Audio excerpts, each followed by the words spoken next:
Obrigada, Luana. Boa tarde a todos e a todas, principalmente hoje, né? Um feliz Dia das Mulheres para todas as mulheres aqui presentes. Que seja um dia feliz. Meu nome é Bárbara, sou nutricionista, como a Luana já falou, sou mestre em nutrição e atualmente eu sou assessora da equipe de teleeducação do Telesaúde UFSC e também colaboradora da Teia de Articulação pelo Fortalecimento da Segurança Alimentar e Nutricional, TEARSAN UFSC também. E hoje eu estou aqui, então, para conversar um pouquinho com vocês sobre o tema da gordofobia na saúde, consequências e desafios. Eu acho que eu vou maximizar minha tela aqui para ver melhor, que a minha tela não é muito grande, e aí eu não vou ver o bate-papo. Mas, se quiserem também fazer alguma interrupção no meio, ficar alguma dúvida no meio, fiquem à vontade. E se tiver algum problema também com o meu áudio, minha conexão, podem me interromper. Bom, então, para começar, né? Começar do começo. A gente precisa entender, então, antes de falar sobre gordofobia na saúde, o que é gordofobia. Tem um conceito que eu gosto muito, que ele é abrangente o suficiente para a gente discutir esse tema, que diz que a gordofobia é a discriminação estruturada e disseminada nos mais variados contextos socioculturais, consistindo na desvalorização, estigmatização e hostilização de pessoas gordas e seus corpos. As atitudes gordofóbicas geralmente reforçam estereótipos e impõem situações degradantes com fins segregacionistas. Por isso, a gordofobia está presente não apenas nos tipos mais diretos de discriminação, mas também nos valores cotidianos das pessoas. E é nesses valores cotidianos que a gente vai focar bastante hoje para entender como que a gente acaba, mesmo sem querer, reproduzindo esses valores, né? Reproduzindo essa desvalorização, essa estigmatização e essa hostilização. Beleza, mas como é que esse conceito amplo, abrangente, ele se concretiza, né? Como é que ele aparece na prática, no dia a dia das pessoas? A forma mais direta, né, e mais constante é a falta de acessibilidade. Então, a gente viu aí recentemente, né, uma mulher que não conseguiu voltar da Copa do Mundo, lá do Catar, para o Brasil, porque não conseguiu ter o direito ao assento, um assento que comportasse o seu corpo. Vocês devem ter visto essa notícia, né? Foi amplamente divulgada. E isso é uma situação que é cotidiana no dia a dia das pessoas gordas, né? Então, desde da catraca do ônibus, dos assentos de avião, de ônibus, de rodoviária, enfim, de espaços públicos, né? Banheiros que não são acessíveis. E aqui coloquei uma foto de um vestiário, até para a gente pensar nessa questão que não é só o acesso ao espaço físico também, mas também aos bens de consumo, né? Quais são as marcas, as lojas que oferecem roupas, acessórios que são acessíveis para corpos variados, né? Corpos diversos. Outra forma de manifestação da gordofobia também está nas desigualdades sociais e econômicas. Então, a gente pode se perguntar, beleza, mas como é que isso acontece na prática, né? Por que o peso de uma pessoa pode fazer com que ela tenha mais dificuldade de acesso a emprego, por exemplo? Tem um estudo aqui de 2008 que mostrou que os candidatos a emprego com excesso de peso, eles são vistos como menos agradáveis, menos emocionalmente estáveis e menos extrovertidos. E um estudo de 2021 que ouviu 14 mil pessoas na Austrália, Canadá, França, Alemanha, Reino Unido e Estados Unidos, que estavam participando de um programa de controle de peso, 58% dessas 14 mil pessoas disseram que já tinham sido estigmatizadas por causa do seu peso por parte dos seus colegas de trabalho. E aqui a gente já começa a ver uma diferenciação. Mas será que essa diferenciação ela acarreta em alguma desigualdade de fato na vida dessas pessoas? Bom, tem um outro estudo de 2012 com profissionais de recursos humanos que mostrou que eles eram mais propensos a desqualificar pessoas obesas para contratações e menos propensos a nomear essas pessoas para cargos de supervisão.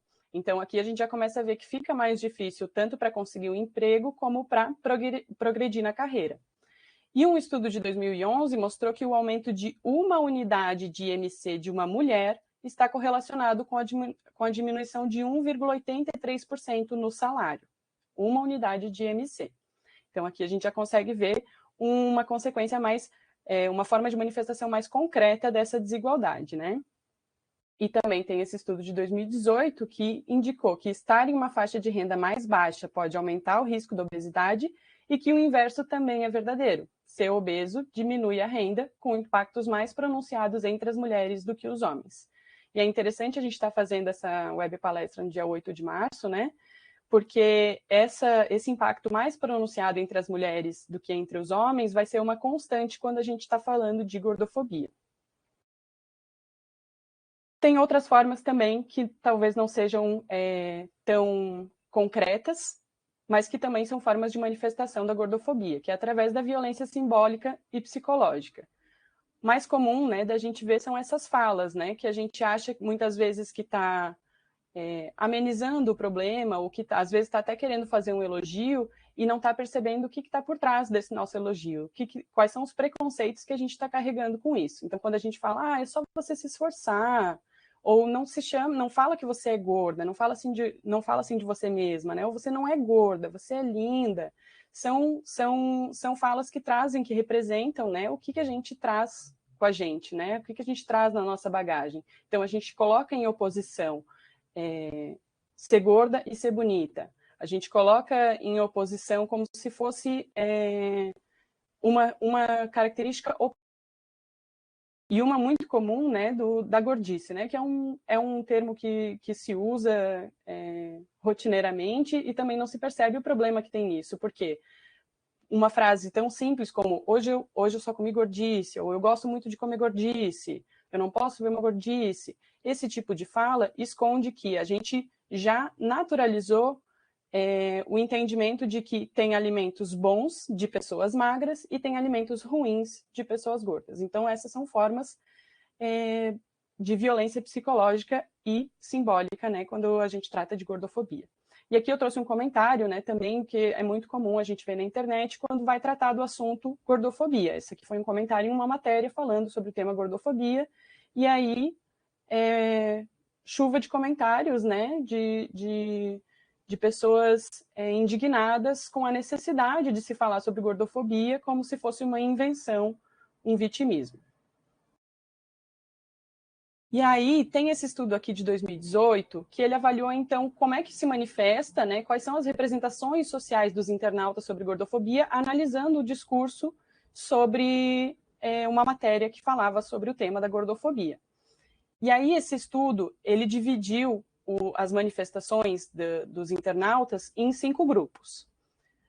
16% dessas manifestações representavam um embate discursivo entre a desconstrução da imposição da indústria de emagrecimento versus a retroalimentação desse modelo. Então, havia nos comentários da matéria um embate de pessoas confrontando a imposição da indústria de emagrecimento e outro das pessoas achando que tem que ser assim mesmo. O segundo grupo de manifestações, 25% delas, traziam muito associado, né, a esse primeiro grupo, traziam um discurso comparativo, então, das condições de grupos com realidades corpóreas distintas, então, sempre comparando gordos com magros. E aí é uma relativização, né, que acontece, que é assim como quando a gente vê, quando se debate o racismo, por exemplo, que aí aparece a relativização do não, mas eu sou branco e eu sofro isso, eu também sofro preconceito. E essa relativização, ela também aparece quando o tema é gordofobia. E isso só prova e só demonstra como a gente passa por processos de categorização social e formação de estereótipos, mesmo que ao mesmo tempo a gente esteja tentando negar esses estereótipos. Um terceiro grupo de manifestações, que correspondia a 18% delas, trazia um embate entre a negação veemente do problema, então a negação da existência da gordofobia, como se fosse uma invenção, e confrontando essas afirmações com a reafirmação da seriedade e implicações psicossociais. Então, aí já se vê também um levante, né, acerca do tema da importância da gordofobia. Um quarto grupo bem associado a esse embate, né, entre existir ou não existir a gordofobia, trazia a saúde como um discurso justificador da discriminação, e isso representou 25% das manifestações. E por que isso é importante? A gordofobia ela tem quase como um mote principal a saúde como um discurso justificador da discriminação. Por quê? Como a ciência ainda legitima esse tipo de discurso, né, de que ser obeso é igual a ser doente, os internautas acabam legitimados por esse processo, né, da ciência, e acabam também legitimando esses processos de exclusão, preconceito e discriminação baseado nisso. Então, se a ciência diz que ser gordo é ser doente, as pessoas gordas não têm direito de serem gordas. E aí elas têm que aceitar caladas, passar por processos de exclusão, preconceito e discriminação. E isso acaba, então, cumprindo a finalidade de categorizar o assunto como irrelevante e botar um ponto final nisso, né? Justificar, então, o silêncio em torno do assunto. Já que a ciência diz que é doença, então não se discute as atitudes preconceituosas que as pessoas gordas têm que enfrentar no dia a dia. E, por último, 15% das manifestações manifestavam um sentimento de ameaça, um incômodo à ideia de que privilégios não podem ser conferidos a grupos considerados inferiores ou desvalorizados, como as pessoas gordas nesse caso. E que também é algo que a gente pode ver relacionado a outros tipos de discriminação, como a raça, gênero, né? Então, quando, na verdade, a pessoa está falando sobre o seu próprio medo de perder os seus próprios privilégios, né? Porque quando a gente fala de fazer uma sociedade mais igualitária, menos discriminatória, a gente não está falando de dar privilégios a um grupo, mas sim de tirar privilégios de certas pessoas, né? E aí essa introdução é importante, principalmente para a gente diferenciar gordofobia de pressão estética, porque quando a gente começa a debater o tema, principalmente nas redes sociais, esse tema se confunde muito com pressão estética, né? E aí passa para uma abordagem individual, como se todas as mulheres, por serem submetidas, as mulheres aqui estou falando porque é mais focado mesmo nas mulheres, né? Mas todas as pessoas sofrem a pressão estética e aí fica parecendo que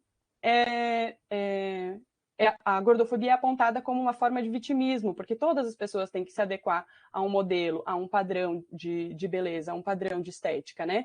Mas, na verdade, essa pressão estética, ela age sobre o indivíduo. Se você não atinge esse modelo, esse padrão estético, você não vai ser excluído de certos espaços, você não vai sofrer certas violências que a gordofobia impõe sobre o coletivo de pessoas gordas e não sobre os indivíduos gordos, né? Por isso, aqui a gente está falando de um problema coletivo e de uma discriminação, uma opressão, e não de um bullying, de uma pressão estética, que é algo individual, que é problemático sim, que é sério, que precisa ser abordado, mas que é um problema que cai sobre o indivíduo e não sobre um coletivo de pessoas. Bom, entendendo então o que é o conceito da gordofobia, né? A gente pode também, antes de começar a problematizar como isso acontece no dia a dia e o que fazer para isso, a gente pode se perguntar por que a gente é gordofóbico? Por que a gente se tornou uma sociedade gordofóbica? A gente sempre foi assim? E aí a gente se questiona, da onde vem esses preconceitos que já são tão naturalizados na gente, né? Uma pesquisa rápida aqui no Google já exemplifica o que eu quero dizer, né? Que o saudável é associado a corpos geralmente brancos, a emoções positivas, alegres, felizes, às escolhas certas, as escolhas alimentares, principalmente corretas, né, como se tivesse uma dualidade entre o certo e o errado na alimentação.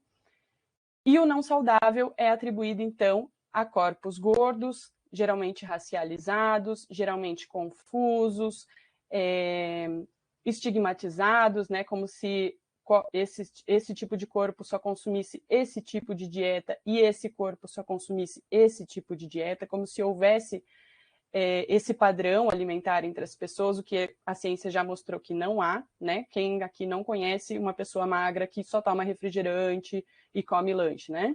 Por que a gente não associa isso a um corpo magro?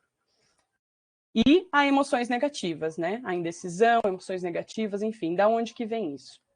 E aí a gente tem que olhar para a nossa história.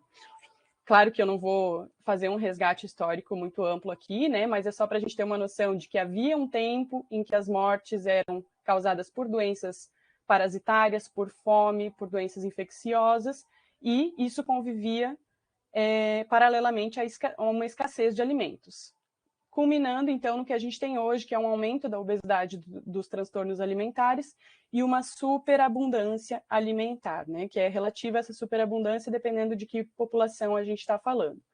E, paralelo a isso, a gente tem a mudança, então, nos padrões estéticos, nos padrões de beleza, que, se a gente for fazer uma análise um pouco mais calma aqui, a gente vai ver que, geralmente, o padrão era o que era difícil de ser alcançado. Então, quando tinha escassez de alimentos, era difícil ser gordo.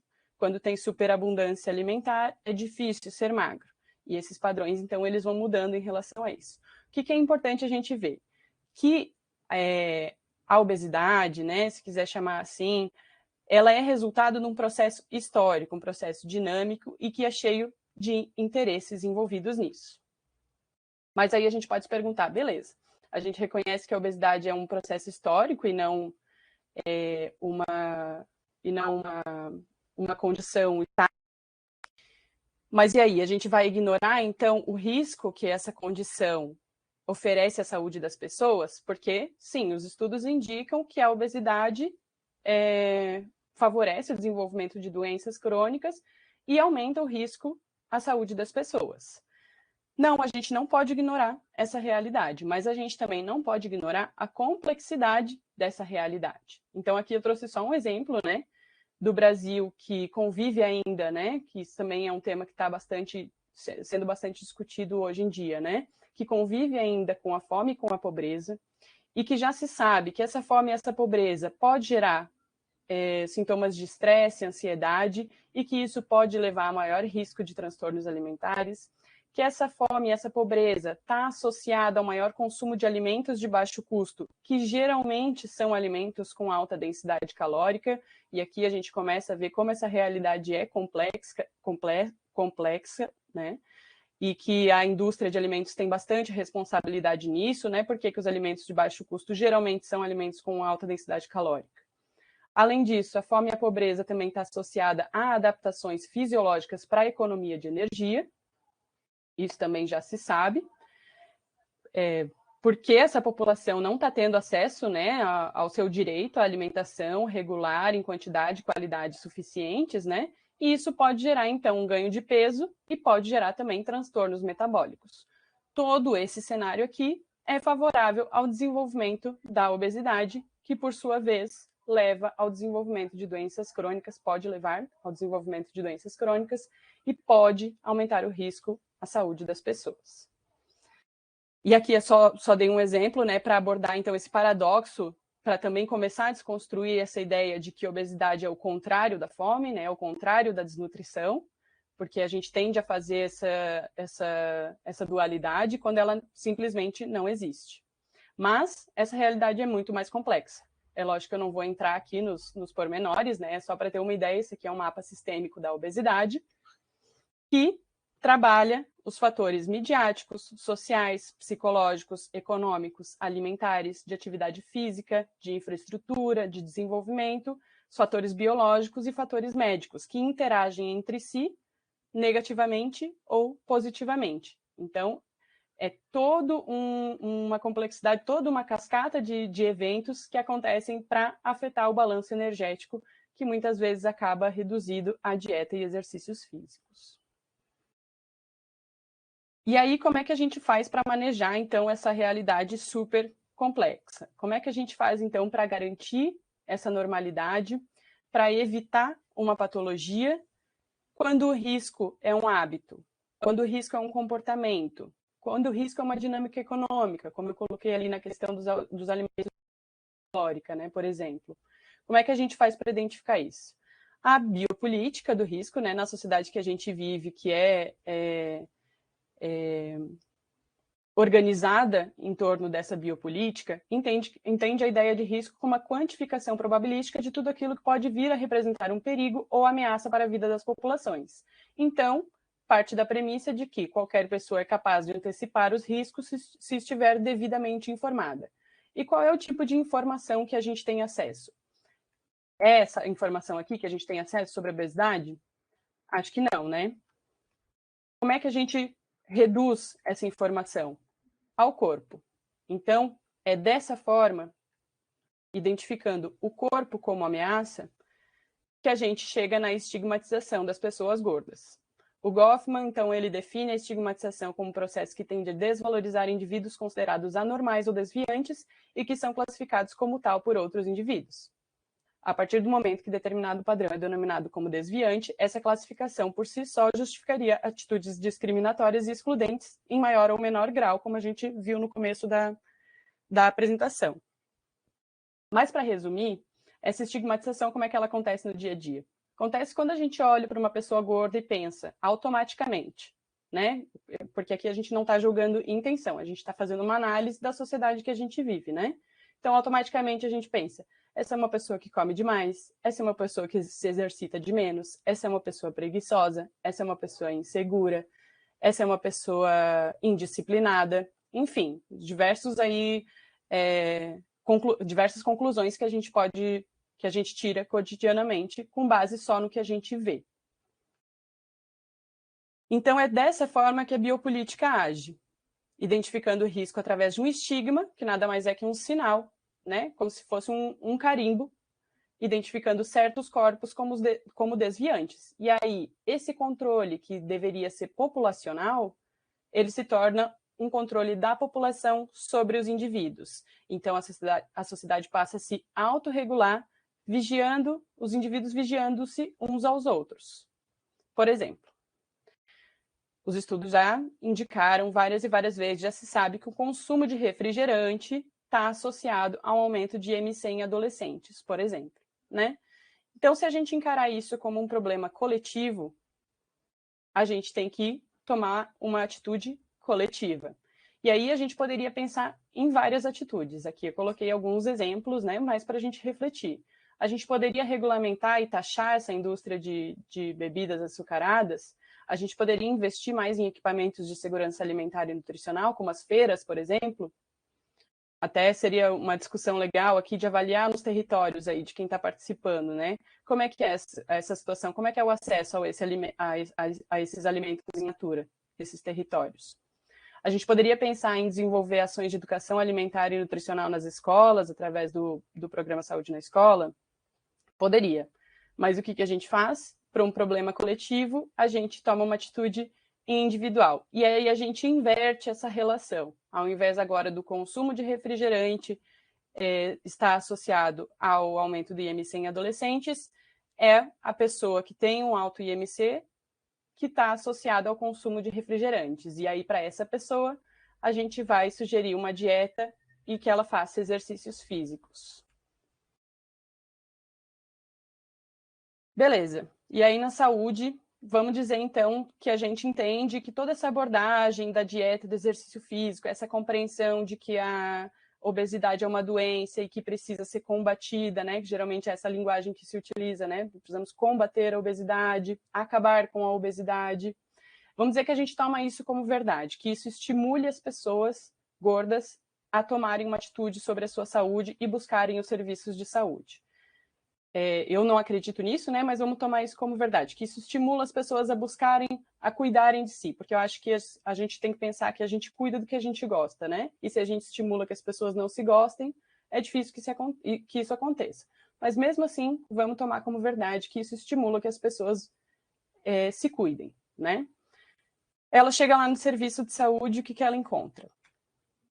Primeiro, que os estudos têm indicado, né, que o ensino, a formação acadêmica e técnica na saúde, ela tem a presença, aqui tá focado na nutrição, porque é a minha área de formação de pesquisa, né, mas tem estudos também que pesquisam isso em outras áreas da saúde. E os conteúdos dos materiais utilizados nas instituições de ensino superior, eles estão centrados na censura ao paciente pelo nutricionista, na crença de que o paciente deve ser disciplinado e perseverante, nas prescrições emagrecedoras, dieta, atividade física e medicamentos, que isoladamente fracassam em seus objetivos, e na ideia de que, apesar da perda de peso ser difícil de ser alcançada, ela é imprescindível. Então, esse aqui é bem importante. A formação acadêmica e técnica do profissional de saúde está baseada nisso. Sem a perda de peso, não há resultados. Então, com isso, a gente vê que a visão do profissional em relação ao indivíduo obeso ela é condicionada por uma determinada visão social-biológica, né? De como deve ser um indivíduo saudável, que é isso que a gente estava vendo até agora, e de que o paciente deve ser disciplinado e alcançar o objetivo final, a perda de peso. na pesquisa que a gente fez na graduação de nutrição aqui na UFSC, a gente identificou algumas falas do tipo, que representam isso. Então, no curso, para mim, a impressão que dá é que dizer gordo já é dizer não é saudável. Uma estudante que disse que gostaria também de não usar medidas antropométricas, mas que não vê muita saída para isso, né? Que é isso que se faz e muitas vezes é isso que se espera do profissional nutricionista. E também a gente identificou na pesquisa posicionamentos preconceituosos em relação aos próprios nutricionistas que apresentam um peso acima do que se diz adequado, né?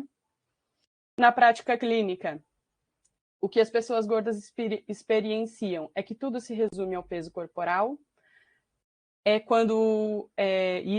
Isso aqui é chuva, né, de relatos de venda casada, de eu quebrei meu pé e eu precisei passar por uma orientação de emagrecimento. Eu estava com um problema na minha coluna e eu precisei passar por uma orientação de emagrecimento. Eu estava com um câncer, e aí a gente tem até um caso muito emblemático e antigo, né? De uma mulher que morreu por um diagnóstico tardio de câncer, porque foi negligenciado sintomas em detrimento do IMC. Então, isso aqui é o que as pessoas recebem quando chegam nos serviços de saúde, né?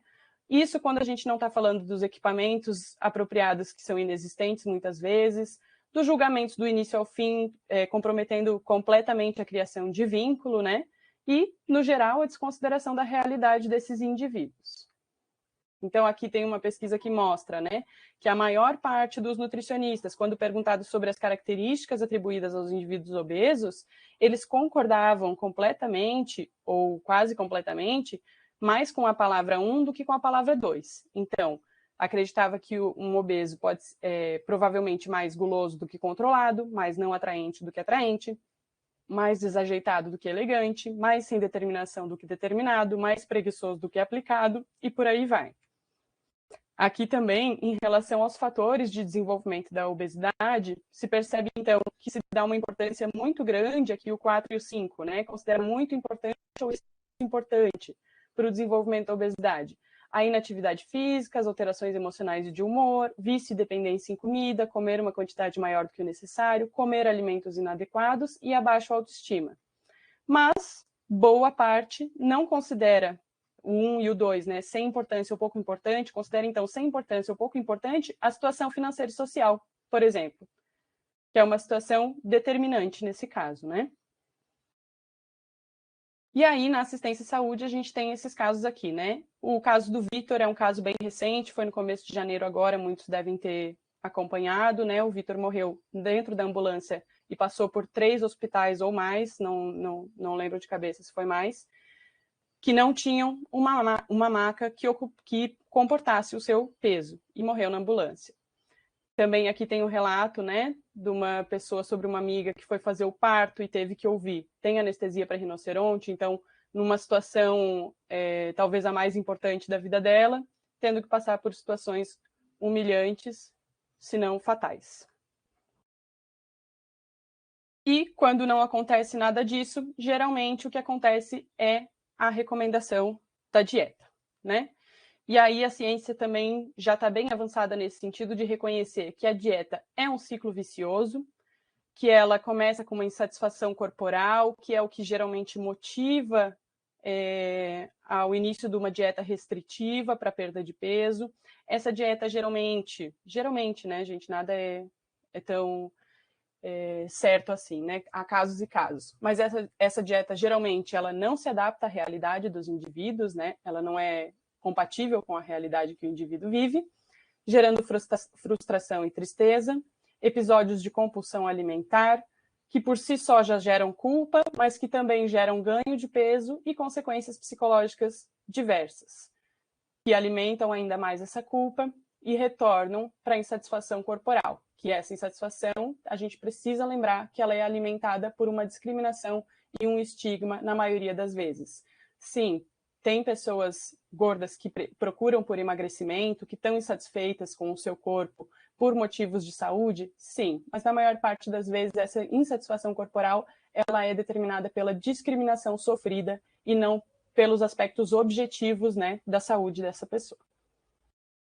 E aí, quais são as consequências? Aqui tem um relato de uma pessoa que tem pavor de ir ao médico por ser gorda. E aí ela tenta se virar, né? Tenta tomar remédios caseiros, tenta buscar um tratamento alternativo para não ter que acessar os serviços de saúde pelas situações de gordofobia que sofreu. Então, o afastamento de saúde aqui do serviço de saúde está bem destacado. Por quê? Porque, lembra lá no começo, quando a gente falou das manifestações da gordofobia, né? O argumento da gordofobia como uma preocupação de saúde é o que justifica esse tema ainda não ter avançado tanto politicamente, socialmente hoje em dia. É o que justifica o silenciamento desse tema. Mas é justamente essa gordofobia que afasta essas pessoas dos serviços de saúde e afasta qualquer possibilidade de cuidado e tratamento para essas pessoas. Aí isso sem contar baixa autoestima, isolamento social, né? Porque além das pessoas, os espaços não são acessíveis, transtornos alimentares, isso também já está mais do que correlacionado, né? Sofrimento, depressão e, em muitos casos, suicídio. E aí cabe a gente pensar quanto, então, desses gastos, né? Porque isso também é uma coisa que se relativiza muito quando a gente tenta falar sobre gordofobia. Mas essa pessoa está onerando o SUS. Essa pessoa vai precisar do SUS a longo prazo e realmente vai precisar. Mas quanto desse gasto ele não pode ser atribuído ao afastamento dessa pessoa do serviço de saúde? O quanto ela poderia ter evitado, prevenido ou promovido sua saúde se esse serviço de saúde não fosse tão gordofóbico, não fosse tão violento com o acesso dessas pessoas. E aí, eu estou no meu tempo ainda, né?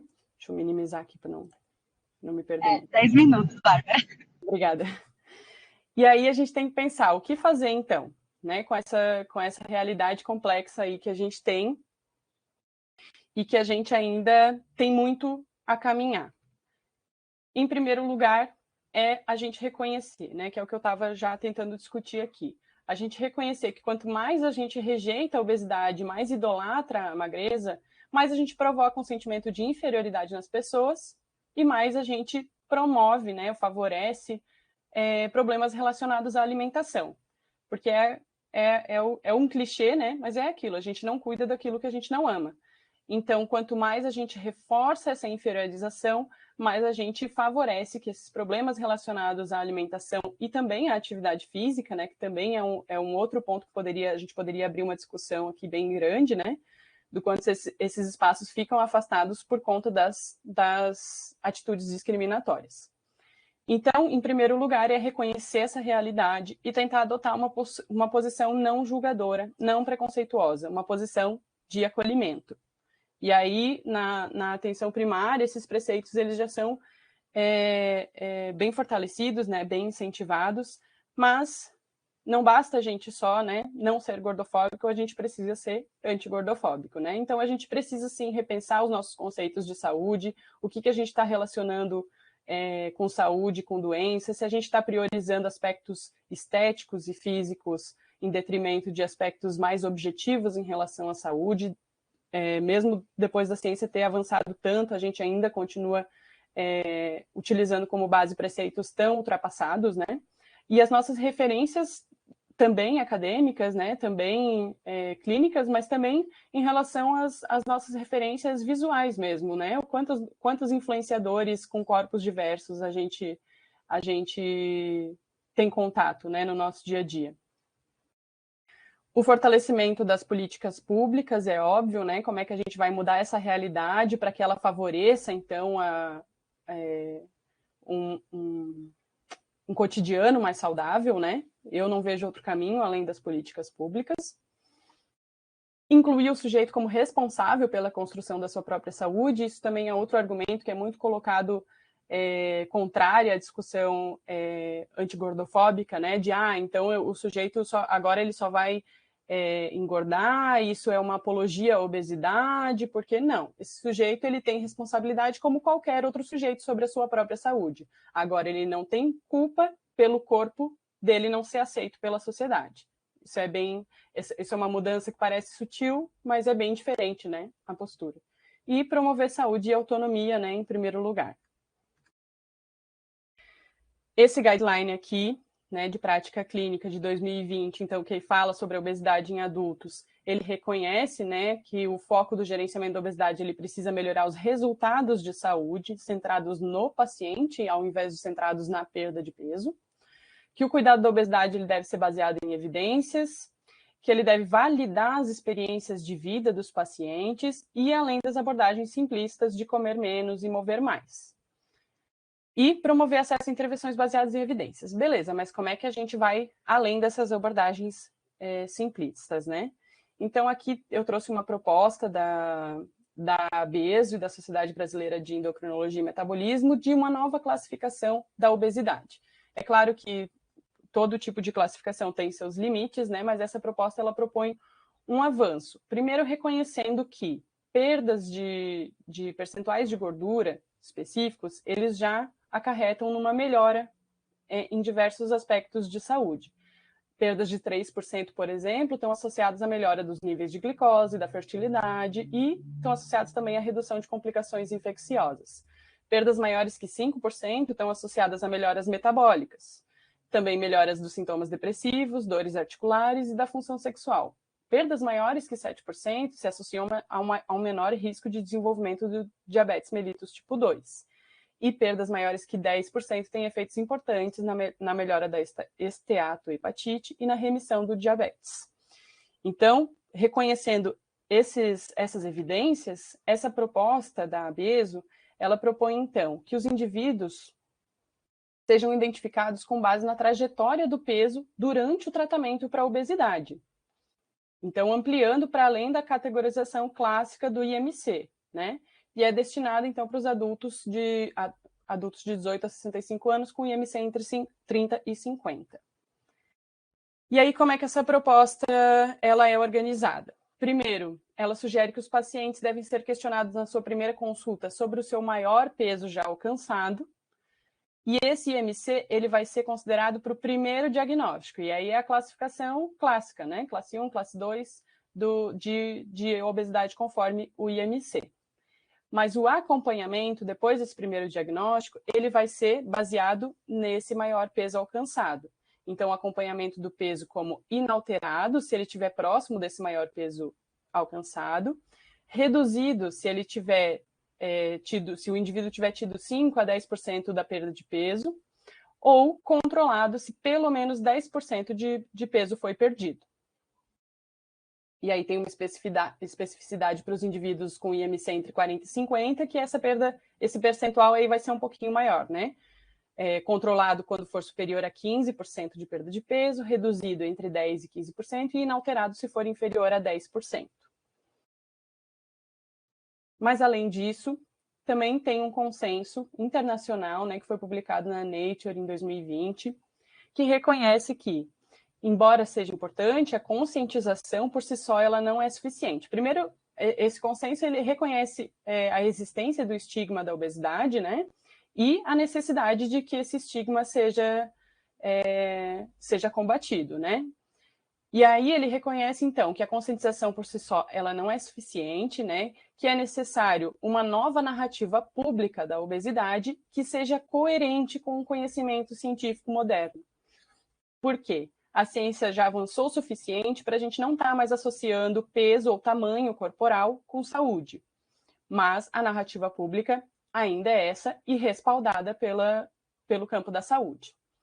E para mudar essa narrativa pública, então, esse consenso ele diz que são necessários esforços conjuntos de um amplo grupo de partes interessadas, incluindo profissionais de saúde, pesquisadores, a mídia, legisladores e pacientes. E aqui eu ainda incluiria os ativistas antigordofóbicos também. E aí, para mudar essa narrativa, não só é preciso educar a população, como é preciso melhorar a formação dos profissionais de saúde, adequar as infraestruturas dos serviços de saúde, que geralmente é a mais urgente, né?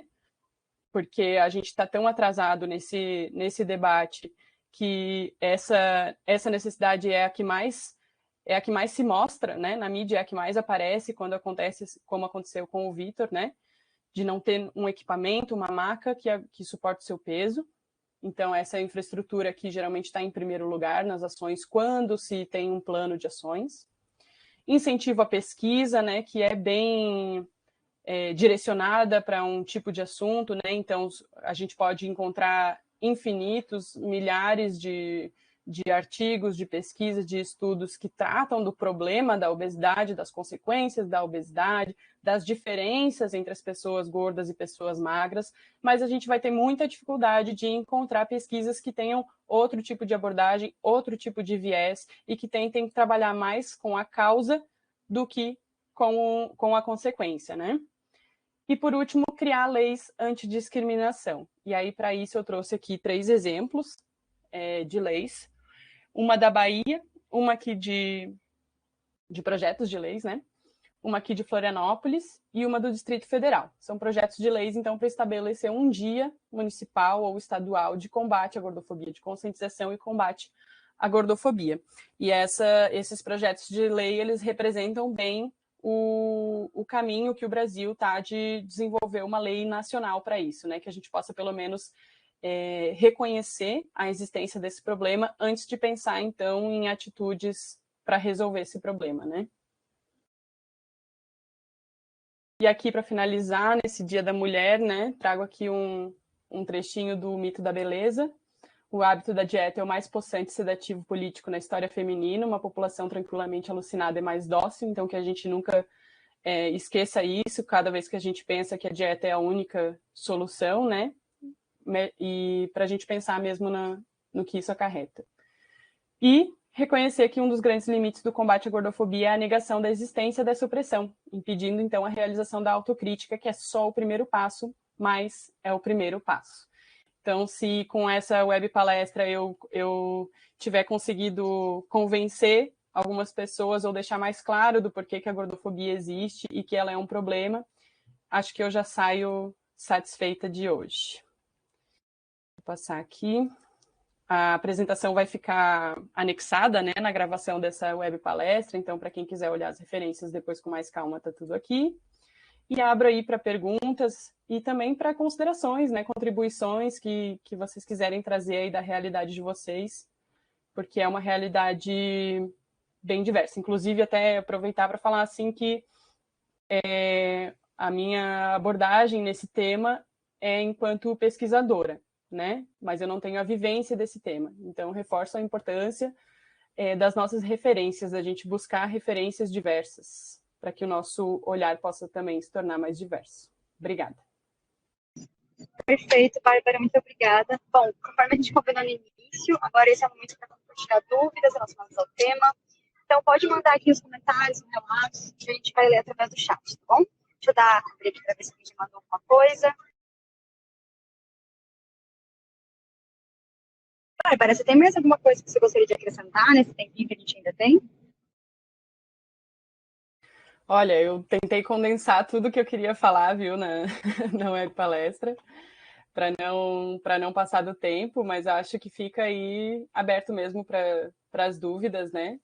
Porque eu acho que eu consegui trazer uma visão geral assim do que eu acredito, do que eu pesquiso, né, do que eu estudo e de certa forma também do que eu vivencio, né?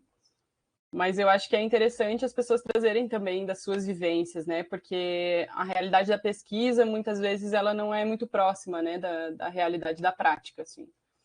Então, se alguém quiser trazer alguma problematização, não precisa ser uma pergunta, né, mas algum relato aí do seu território, eu acho que seria legal, porque, né, quanto a esse tema, o mais importante do que a gente responder e achar respostas é a gente se questionar, né? Tem muita coisa ainda para a gente desconstruir e construir também. Então, acho que está aberto.